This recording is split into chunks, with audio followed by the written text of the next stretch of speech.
and we're going to go ahead and create the cluster. And what I mean by that is we now have to cluster the two controllers together. And well, in my case, two controllers. You may have more than that, but to go ahead and create that cluster configuration.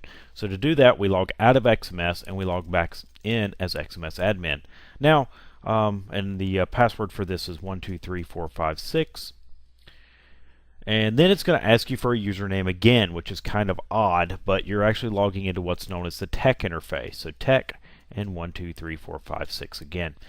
You can SSH in and do this. You don't have to do these things from the VM console. Once you've assigned an IP, you can SSH in, but I just went ahead and did it this way. So the first thing that we need to do, really about the only thing we need to do, is create the cluster. So you do create cluster, and you can use tab for completion. Tell it how many number of bricks that it should expect, equals 1 for me. Then the controller, SC manager host, so we give it one controller IP, and this is funny because it has to be in quotes, but 10.2.16.101. And then the cluster name, again in quotes, Extreme.io Lab Charlotte. And it's going to go and do this. And in the documentation, it'll even tell you that it may take up to 15 minutes, and they aren't kidding. It takes a while.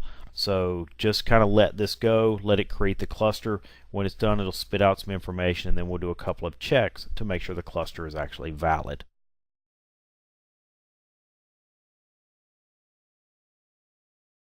Okay, the cluster was created successfully. We see some information there about the storage controllers. We see my two IPs.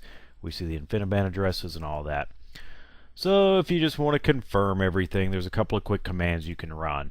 One is show clusters info, which is going to show us kind of the cluster name, some information, serial number, stuff like that. We can do show storage controllers info. It'll show us everything about, are they healthy? What version are they? Kind of what their brick name is, what version of code they're running, things like that. And you can do things like, I don't know, show X. You can do things like, look at the storage controllers, look at the connections, the brick names, stuff like that as well. We'll get into more of these commands later in the course, but it's just a quick and easy way to make sure everything was running successfully. So now we need to confirm that our XMS is up and running, and we can do that just by quickly logging into it. And to run the XMS, let me escape out of that. We'll just open a browser. We'll go to the IP that we just assigned to the XMS and hit the launch button and start our Java applet. And say yes, we're allowed to run that. So then it'll come up, it'll ask us to log in. The default login is admin and 123456. And whoever thought fade was a good idea on UIs is crazy, because when you do them over a remote desktop, it's terrible. But there we go.